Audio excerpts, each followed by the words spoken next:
Hello, আমি নাফিসা।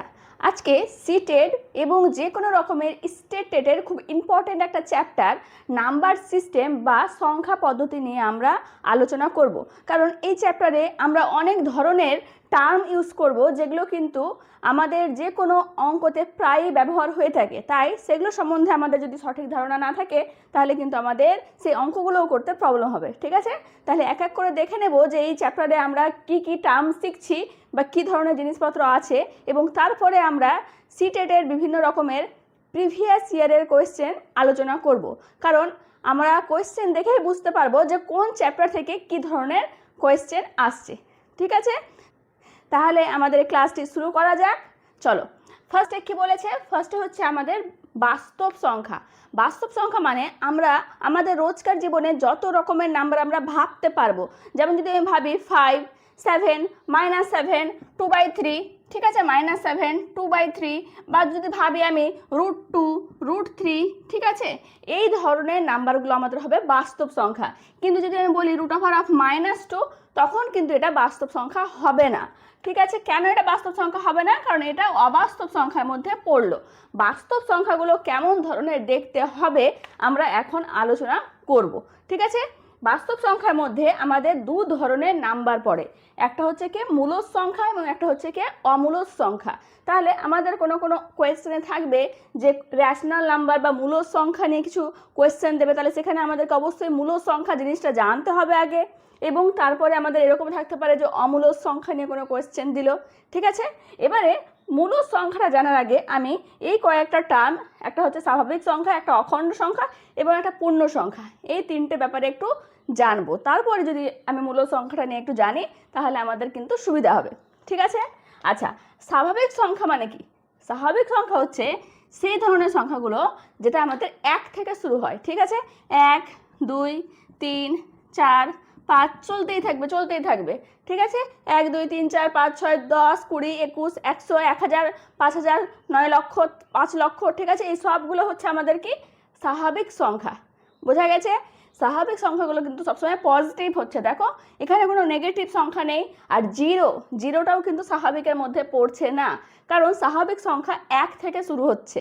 তাহলে আমাদের সব থেকে ছোট স্বাভাবিক সংখ্যাকে, সব থেকে ছোট স্বাভাবিক সংখ্যা হচ্ছে 1, আর সব থেকে বড়কে আমরা বলতে পারবো না, কারণ চলতেই আছে। স্বাভাবিক সংখ্যা কখনো শেষই হয় না, চলতেই থাকে। তাহলে বড় স্বাভাবিক সংখ্যাটা আমরা বলতে পারবো না। হয়েছে? এবারে অখণ্ড সংখ্যাটা তাহলে কি জিনিস?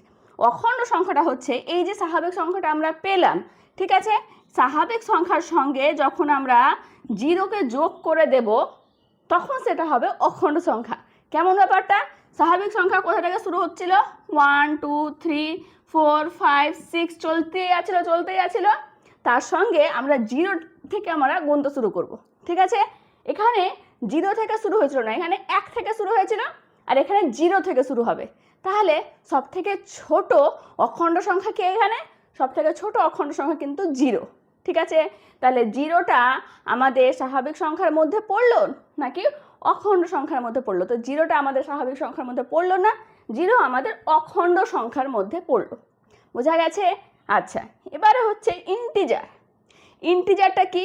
ইন্টিজারটা হচ্ছে কেমন, আমরা ফার্স্টে অখণ্ড সংখ্যাকে লিখব। ঠিক আছে, কে কে অখণ্ড সংখ্যা ছিল? 0, 1, 2, 3, 4 ডট ডট করে চলতেই আছে।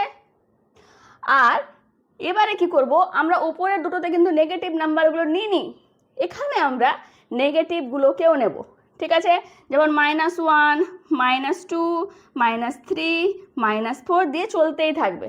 ঠিক আছে, যত এদিকে আমরা আসতে থাকবো দেখো আমাদের কিন্তু ছোট নাম্বারের দিকে আমরা আসতেই আছি, কারণ -3টা -4 থেকে অবশ্যই বড়, -4টা -5 থেকে বড় হবে। তাহলে আমরা ছোটোর দিকে আসতেই আছি, আর এদিকে বড়োর দিকে আমরা যেতেই আছি, মাঝখানে আছে জিরো। তাহলে এই নাম্বারগুলোকে নিয়ে যে সিস্টেমটা তৈরি হয় সেটাকে আমরা বলবো কি পূর্ণ সংখ্যা। ঠিক আছে, এবার এখানে একটা টার্ম আসতে পারে, সেটা হচ্ছে কোনো কোনো কোয়েশ্চেনে বলবে ধনাত্মক পূর্ণ সংখ্যা। ধনাত্মক পূর্ণ সংখ্যাটা কি? ধনাত্মক পূর্ণ সংখ্যাটা হচ্ছে এই যে 1 থেকে যদি আমরা কাউন্ট করতে শুরু করি তাহলে সেটা হবে আমাদের ধনাত্মক পূর্ণ সংখ্যা। ঠিক আছে, তাহলে একদিক থেকে দেখো যে ধনাত্মক পূর্ণ সংখ্যা আর স্বাভাবিক সংখ্যাটা কিন্তু একই জিনিস। তার মানে স্বাভাবিক সংখ্যার জায়গাতে আমরা ধনাত্মক পূর্ণ সংখ্যাও বলতে পারি। আর যদি বলে ঋণাত্মক পূর্ণ সংখ্যা তাহলে -1 থেকে শুরু হবে আর এদিকে চলতে থাকবে। ঠিক আছে, এটা হচ্ছে কি ঋণাত্মক পূর্ণ সংখ্যা। তার মানে -1 থেকে যত আমরা বাম দিকে আসতে থাকবো আমরা কি পাবো, ঋণাত্মক পূর্ণ সংখ্যা পাবো। আমরা যদি 1 থেকে ডান দিকে যেতে থাকি তাহলে আমরা ধনাত্মক পূর্ণ সংখ্যা পাবো, আর এটা হচ্ছে একটা 0।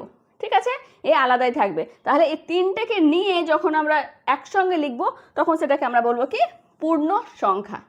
ঠিক আছে, এবারে তাহলে মূলদ সংখ্যাটা কি?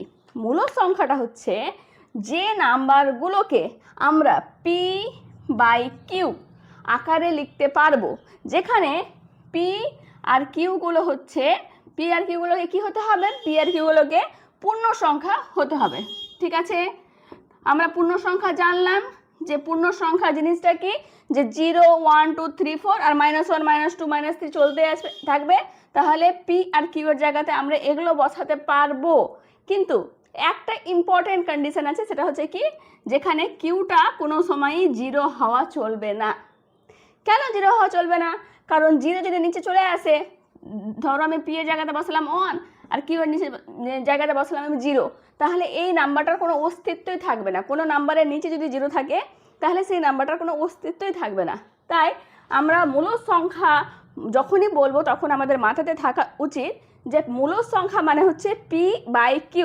p/q আকারে লিখতে পারবো, যেখানে p আর q গুলো হচ্ছে পূর্ণ সংখ্যা, কিন্তু কিউটা 0 হওয়া চলবে না, q not is equal to 0। ঠিক আছে, তাহলে দেখো এখানে আমাদের যে পূর্ণ সংখ্যা যদি আমি এখানে বসাই 2 আর নিচে যদি একটা পূর্ণ সংখ্যা বসাই -3, তাহলে এটা হচ্ছে একটা কি, এখানে -3টা নট ইজ ইকুয়াল টু 0 হচ্ছে, তাহলে এটা হচ্ছে একটা কি মূলদ সংখ্যা হলো। তারপরে যদি আমি বসাই শুধু 2, নিচে যদি বসাই 1, তাহলে দেখো নিচে তো আমি 1 বসাচ্ছি আর উপরে 2 বসাচ্ছি, 2 আর 1 দুটোই কিন্তু পূর্ণ সংখ্যা, তাহলে এটাও কিন্তু একটা মূলদ সংখ্যা হওয়ার কন্ডিশনকে ফুলফিল করছে, মেনে চলছে। তাহলে শুধু 2, শুধু 3, শুধু 4, শুধু -2 -4 এগুলোও কিন্তু এক ধরনের মূলদ সংখ্যা। আবার মূলদ সংখ্যাগুলো দশমিকেও হতে পারে, যেমন উপরে আমি 1 নিলাম আর নিচে 2 নিলাম, এটা একটা মূলদ সংখ্যা, কারণ 1 আর 2 পূর্ণ সংখ্যার মধ্যেই পড়ছে, তাহলে এটা 0.5, তাহলে এটা হচ্ছে কি একটা মূলদ সংখ্যা। ঠিক আছে, তাহলে মূলদ সংখ্যাগুলো কি আকারে লিখতে পারি আমি, p/q, যেখানে p আর q হচ্ছে পূর্ণ সংখ্যা আর q not is equal to 0। বোঝা গেছে? আচ্ছা, অমূলদ সংখ্যা কি? অমূলদ সংখ্যা নিয়ে আমাদেরকে বেশি মাথা ঘামাতে হবে না, শুধু আমরা ভাববো যে √2, √3, √7 এই ধরনের যে নাম্বারগুলো আছে সেগুলো হচ্ছে আমাদের অমূলদ সংখ্যা। কিন্তু অবশ্যই এখানে রুটের ভেতরে কিন্তু পজিটিভই হতে হবে, নেগেটিভ হলে সেটা বাস্তব সংখ্যার মধ্যেই পড়লো না। তাহলে কিসের মধ্যে পড়লো সেটা নিয়ে আমাদেরকে ভাবতে হবে না, আমরা শুধু জানবো যে অমূলদ সংখ্যা মানে √2, √3, √7, √11 যা কিছু হতে পারে, যেটা আমাদেরকে রুট ওভার করা যাবে না। যদি আমি বলি √4, ঠিক আছে, তাহলে আমি কি বলবো এটা অমূলদ সংখ্যা, কিন্তু দেখো এটা মূলদ সংখ্যা হচ্ছে, √4 মানে কি 2 এর স্কোয়ার, তার মানে 2, তাহলে এটা তো মূলদ সংখ্যা হয়ে যাচ্ছে। তাহলে যেগুলো শুদ্ধ অমূলদ সংখ্যা সেটা কি, যে √ওভার আমরা স্কোয়ারও করতে পারছি না, আবার পজিটিভ ভেতরে পজিটিভ হয়ে আছে। বোঝা গেছে? তাহলে এই ধরনের সংখ্যাগুলো হচ্ছে আমাদের অমূলদ সংখ্যা। ঠিক আছে, আচ্ছা এবারে আমরা আরও কয়েকটি খুব সুন্দর সুন্দর টার্ম নিয়ে জানবো, সেগুলোও কিন্তু আমাদের এই চ্যাপ্টারের জন্য খুব ইম্পর্টেন্ট। ঠিক আছে, ফার্স্ট টার্মটা কি বলেছে, বিজোড় সংখ্যা, জোড় সংখ্যা, মৌলিক সংখ্যা, যৌগিক সংখ্যা, সহমৌলিক সংখ্যা এবং যুগ্ম মৌলিক সংখ্যা। এই টার্মগুলো কিন্তু আমাদের বেশিরভাগ পরীক্ষাতে কিন্তু অবশ্যই ইউজ হয়, খুব কিন্তু হালকাতে নেওয়া টার্ম না এগুলো। ঠিক আছে, খুব ইম্পর্টেন্ট টার্ম, মন দিয়ে কিন্তু দেখো। ওকে, আচ্ছা বিজোড় সংখ্যা। বিজোড় সংখ্যা তো প্রায় সকলেরই জানা আছে যে সংখ্যাটা 2 দিয়ে ভাগ করা যাবে না সেই সংখ্যাকে আমরা বিজোড় সংখ্যা বলবো, যেমন কে 1, 3, 5, 7, 9, 11, 13, 15, ঠিক না? এই ধরনের সংখ্যা যেগুলোকে আমাদেরকে 2 দিয়ে ভাগ করা যাবে না সেগুলো হচ্ছে আমাদের বিজোড় সংখ্যা, এটা তো সকলেরই জানা আছে। এবারে জোড় সংখ্যা মানে যে সংখ্যাগুলোকে আমাদের 2 দিয়ে ভাগ করা যাবে সেই সংখ্যাগুলো হচ্ছে আমাদের জোড় সংখ্যা, ঠিক না? যেমন 2, 4, 6, 8, 10, 12, 14 এরকম। তারপর ধরো -2, -4, -8, -16, ঠিক আছে? এই ধরনের যে নাম্বারগুলো আমাদের 2 দিয়ে ভাগ করা যাবে সেগুলো হচ্ছে আমাদের জোড় সংখ্যা। এই দুটো তো সকলেরই জানা থাকবে, কিন্তু এই চারটে আমাদের খুব ইম্পর্টেন্ট। দেখো এবারে হচ্ছে মৌলিক সংখ্যা। মৌলিক সংখ্যা মানে কি? মৌলিক সংখ্যা বা হচ্ছে প্রাইম নাম্বার। ওকে, মৌলিক সংখ্যা জিনিসটা কি? যে ধরনের নাম্বারে শুধুমাত্র দুটোই গুণনীয়ক থাকবে সেই ধরনের নাম্বারকে আমরা বলবো মৌলিক সংখ্যা। কেমন ব্যাপারটা? যেমন ধরো 2, এর যদি আমরা গুণনীয়কগুলো বার করি তাহলে এর গুণনীয়কগুলো কে কে আছে? একটা 1 হবে আর একটা 2 নিজেই হবে, ঠিক? 3, এর কে গুণনীয়ক হবে? একটা 1 হবে, একটা 3 নিজেই হবে। 4, এর কে কে গুণনীয়ক হবে? একটা 1 হবে, একটা 2 হবে, একটা 4 হবে। আচ্ছা, গুণনীয়ক কি? বারবার যে গুণনীয়ক বলছি, মানে গুণনীয়ক বলতে 2 এর থেকে ছোট কোন নাম্বারগুলো দিয়ে আমাকে 2কে ভাগ করা যাবে। তাহলে 2 এর থেকে ছোট কোন নাম্বার দিয়ে আমাকে 2 থেকে ভাগ করেছে? 2 এর থেকে ছোট বা সমান কোন নাম্বার দিয়ে? তাহলে 1 আর 2 দিয়ে 2কে ভাগ করা যাচ্ছে, তাহলে 2 এর গুণনীয়ক হচ্ছে শুধুমাত্র 1 আর 2। 3 এর গুণনীয়ককে মানে 3কে কোন নাম্বার দিয়ে ভাগ করতে পারছি আমরা? 1 দিয়ে ভাগ করতে পারছি, 3 দিয়ে ভাগ করতে পারছি, তাহলে 3 এরও দুটোই গুণনীয়ক হলো, একটা 1 আর একটা 3 নিজে, ঠিক আছে? 4 এর থেকে ছোট কোন নাম্বার দিয়ে 4কে আমরা ভাগ করতে পারছি? একটা 1, একটা 2, একটা 4, তাহলে 4 এর 3টে গুণনীয়ক পেলাম। কিন্তু যে নাম্বারের শুধুমাত্র দুটো গুণনীয়ক থাকবে, একটা 1 আর একটা, সেই নাম্বারটা নিজেই, তাহলে সেই ধরনের নাম্বারগুলোকে আমরা বলবো কি? মৌলিক সংখ্যা। যেমন 2, 3, 5, 7, 9 কি হবে না? 9 মানে হচ্ছে 9কে কে কে তার গুণনীয়ক? 1, 3 আর 9 নিজে। তাহলে 9 এর 3টে গুণনীয়ক পাচ্ছি, তাহলে 9 মৌলিক সংখ্যা না। কে হবে? 11 হবে, 13 হবে, 17 হবে, 19 হবে, 23 হবে, এরকম করে কিন্তু চলতেই থাকবে, ঠিক আছে? আমরা 1 থেকে 100-র মধ্যে 25টা মৌলিক সংখ্যা পাবো, ঠিক আছে? তাহলে মৌলিক সংখ্যা কি জানলাম? যে নাম্বারগুলোর শুধুমাত্র দুটোই গুণনীয়ক থাকবে, একটা 1 আর একটা সেই নাম্বারটা নিজেই, তাহলে সেই নাম্বারগুলোকে আমরা বলবো কি? মৌলিক সংখ্যা। তাহলে যৌগিক সংখ্যা কি? যৌগিক সংখ্যা মানে হচ্ছে এর উল্টোটা।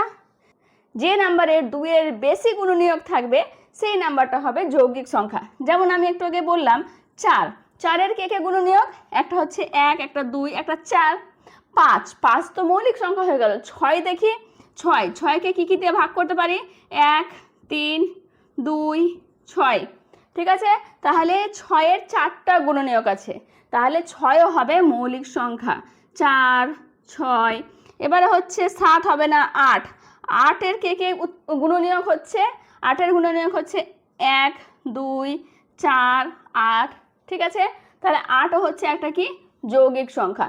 এরকম মানে যে ধরনের নাম্বারগুলোর ক্ষেত্রে আমরা 2 এর বেশি গুণনীয়ক পাবো সেই ধরনের নাম্বারগুলো হবে আমাদের যৌগিক সংখ্যা।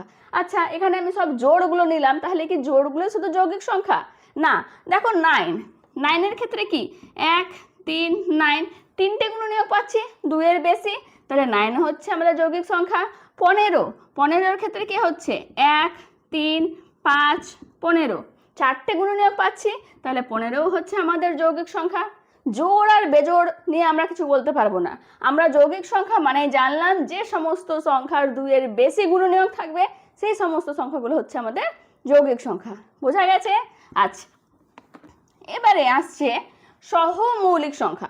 সহমৌলিক সংখ্যা বলতে যে দুটো নাম্বার আমরা নেব, যে দুটো নাম্বার পাশাপাশি লিখলে তারা একে অপরের সঙ্গে মৌলিক। যেমন ধরো আমি লিখি 2 আর 3। দেখো 2 এর আর 3 এর মধ্যে কমন গুণনীয়ক কে আছে? যে 2 এরও গুণনীয়ক আর 3 এরও গুণনীয়ক কে? 1।